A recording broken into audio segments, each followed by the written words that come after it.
Welcome to the Lead Pedal Podcast with your host, Bruce Outridge, where he talks all things trucking. Now let's get rolling. Hey, how's everybody doing today? Welcome to another edition of the podcast. I'm your host, Bruce Outridge. Today we're going to be talking with Julia Wojdacz. Now, Julia is a veteran driver. She's been in the industry for over 36 years, does a lot of work with women in the industry, has her own podcast, and talks a lot about the industry and what's going on. And we're going to do a three-part series with Julia and find out all about her podcast, what she's doing in the industry in general. You do not want to miss these episodes, so I suggest you hurry up and subscribe to the podcast. Hey, before we get started, let me tell you a little bit about Bison Transport. They're looking for owner-operators out of their fleet here in Canada.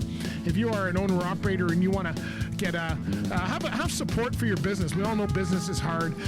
They've got opportunities where you can get a discount on parts, you can get discount on maintenance, certainly a discount on fuel, and keep those miles coming so that you can make sure that you're making some serious money.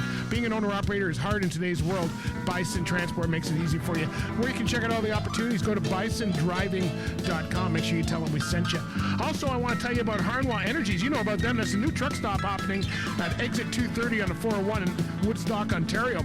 Well, you know they're going to have diesel, gasoline, propane, and diesel exhaust fluid for you. They're also going to have lots of parking, quick service dining options like a Tim Hortons, and multiple showers and dedicated truckers lounge, RV service and filling stations, and 2 convenience stores, on-site mechanical services, and a certified scale. Now, the more important part of this, if you are someone in the Woodstock area looking for a job, they're holding a job fair on Thursday, February 5th, 2026 from 12 p.m. until 7 p.m. directly at the truck stop. So go check it out. That truck stop is set to open in March, I believe. So check it out right there. All right, so let's get into this episode with Julia. First, we're going to talk to her about her life on the road, about life as a solo driver, and what life was like back there. So stay tuned, and here we go. Be sure to share the podcast on your favorite social media channels. All right, everybody on the line, I've got Julia Wojdacz. How you doing, Julia? Very good, thank you. Thank you for having me. Oh, it's welcome. Great. Thanks for reaching out and coming on. It's always nice to talk trucker to trucker, as we say, and I think we're both moved on from the seat, but we'll get into that a little bit. Tell us what you're doing now. Just tell us, because I know you've got a podcast, and I don't know what else you're doing. So just we'll break it down later, but just tell us what your daily grind is, if the podcast or whatever it is. Well, a couple of things. I started driving local, and besides doing the podcast, so I have a weekly show that I do, and I talk about the trucking news in the States and everything that makes the headlines in the trucking news. Recently, it was about a lady, and I don't want to be morbid, but she shot her family, and then instead of offing herself, she went and got in her car and crashed into a semi head on, trying to commit suicide or unaliving. And just those kind of stories that in United States regulations and this kind of thing that's passing. So you're trying to cheer people up. Way to go, Julia. It's not humorous. I don't find the trucking news funny, except if you're bonehead truckers or twisted truckers or the stupid stuff that drivers. Yeah. So that keeps you busy, the podcast? Is that your main? It does. I do everything myself, from the background to the research to doing the show live once a week.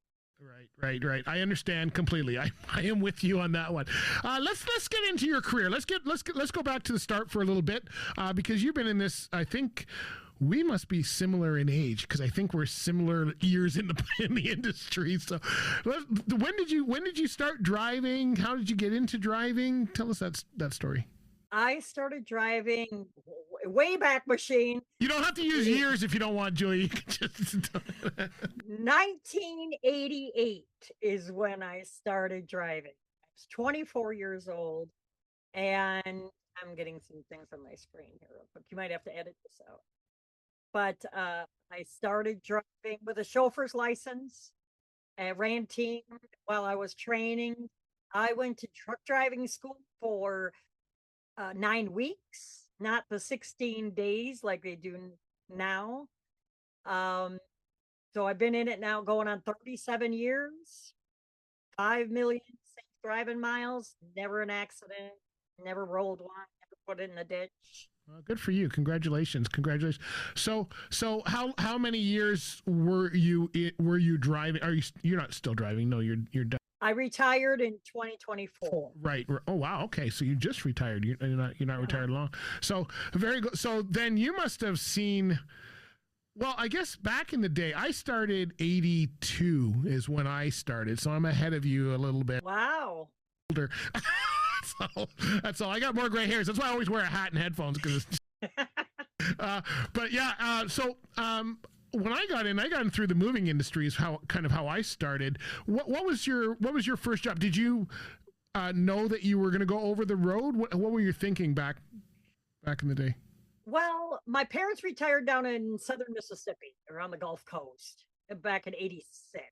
And circumstances beyond my control, I had to move back in with mom and dad. And so they were like, you need to find a job.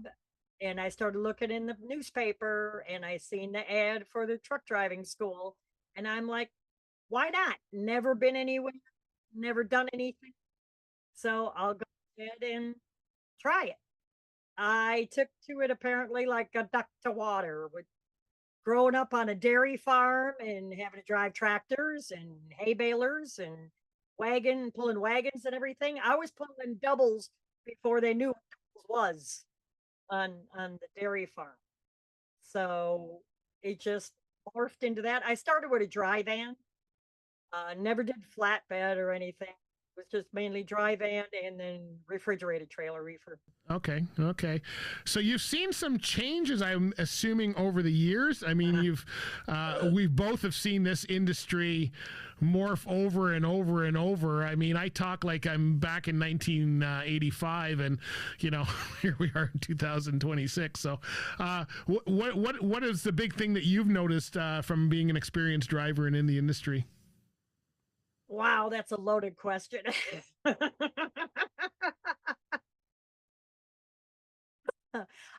How tunnel vision drivers are. You could be coming up next to them in a semi, and I watch their left mirror to see when I'm in my car, and to see if they're going to even notice me. They don't turn their head. They got tunnel vision. They don't move their head at all. So one of the reasons you asked me about the podcast, I call it Julia's Trucking Cafe. You see the cafe behind me? Is because you remember back in the day when you were driving our company, there was 5, 10, 15 of us.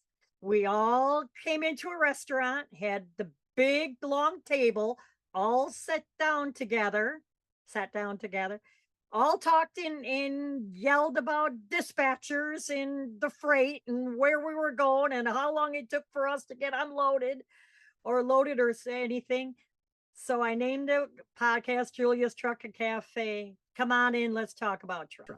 That's awesome. Yeah, and I don't know if you've noticed, that's the big thing that I find is missing in the industry today. I'm still, like yourself, very involved in truck shows and all that stuff.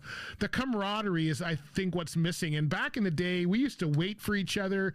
We used to, meet at the truck stop, like you're saying. I know in snowstorms, I fed 4 and 5 of my buddies, out of our cooler when we were, snowed in somewhere. And that kind of stuff doesn't happen anymore, I don't think. It's just, everybody's all out there for themselves and that's it. And when somebody broke down, everybody pulled over. Hey, driver, you are okay. If you saw one of your trucks and you were going in the opposite direction, you got on the CB radio that nobody even runs anymore and asked driver, are you okay? You got somebody coming? You go down to the next exit and come back, not try to do a U-turn in the middle of the interstate. And you come back and try to help them out, whether they need oil or coolant or anything. You wouldn't just leave a fellow driver stranded on the side of the road. Not anymore. Did you feel pretty safe? I mean, I'm thinking of the late 80s. I probably back in those days, there was probably, I would say the company I was at back in '89 had about four women drivers. Two of them were really good. The other two didn't last too long. But, so women weren't as much in the industry as they are today. What kind of challenges did you have? Did you feel safe on the road? Did you have, more challenges than today? I don't think women feel as safe on the road as probably they did back in the 90s. I might be mistaken that way, but. The whole dynamic has changed a lot. We were out there to do a job, not wearing the short little skirts and the low cut tops. Those were ladies of the evening, that prefer around a lot. We won't say a particular name that they have, but it was hard to get respected. I remember there again with the CB. I remember the real old schoolers that were out since the 60s and 70s saying, if you stayed home and took care of your husband, you wouldn't be taking a job away from a man and all this kind of stuff. Well, let's just say I had to learn how to stand up for myself and tell them off over the radio. And then I got all the guys laughing. Wow, she really told you. I won't say what I said. Yeah, no. And, I think it takes, I know a lot of women in the industry up here in Canada are veteran drivers like yourself, and they all gained respect over time. And I think it's just from, just proving the guys wrong, and I've got nothing, I actually found it better to run with the women. The guys wanted to stop at the chrome shops, and the women actually just wanted to go home. I actually made better time running with the women when I can. What is your proudest moment of being a driver in the industry? What would you say is one of your best moments that you've had, or what do you enjoy most about the industry? I ran into young ladies coming out here, and when they find out how long I've been out on the road, and I asked them, I said, how long have you been driving? And they're like, a month. 6 months. I had one. I want to be like you when I grow up. I want to be, experienced and have the longevity out here like you do. And that makes me feel good. That really does. And again, another reason having a good career like Julia's starts with good foundation for trucking, and that's what Ontario Truck Driving School can offer. OTDS, they've got 9 locations throughout the province of Ontario. They specialize in truck driving training, heavy equipment, bus, and more. They've got a new construction course they launched last year. So if you want to check that out, then Ontario Truck Driving School is exactly where you need to go. You can go to otds.com to learn all about their courses and find their locations. I've worked with them myself. They've been around since 1978, so you certainly want to check that out. Also, if you're someone who's got a custom truck, show season is coming, my friends, and the best place to get equipment parts for your truck is at Chrome Supply Warehouse. Our friends out in Belleville, Ontario have 8,000 square feet of the best truck parts you can get. So if you're looking for a place that not only has interior parts, exterior parts, but you can get custom parts, then you want to go over to ChromeSupplyWarehouse.com. If you can't make it there because they're in Belleville, in between Toronto and Montreal, you can always order online. They will ship to anywhere in North America. So you know what? Check out ChromeSupplyWarehouse.com and tell the team that we sent you. They are awesome people over there for sure. Hey, did you enjoy that episode with Julia? I know you did, because that was a cool place to go. You can check out her website, juliastruckingcafe.com, and you can also check out her YouTube channel, Julia's Trucking Cafe. Truck News Hour is the name of her show. In our next episode, we're going to be continuing our conversation with Julia, but we're going to talk about what it's like to transition from the road to the mic. A lot of people try to do it. It's not as easy as you think, my friends, but I know that you're going to enjoy it. So check us out over there. Make sure you subscribe so you don't miss an episode. Let us know how you like this series thing we're doing. We're trying that for 2026. I know I like it. I'm hoping you like it too. All right, check us out. Hey, make sure you check out the job fairs and all the other stuff going on with our sponsors, because they are awesome, and we will talk to you next time. This has been another episode of the Lead Pedal Podcast. For more information or to subscribe to the podcast, visit theleadpedalpodcast.com and be sure to follow the podcast on Facebook and Twitter.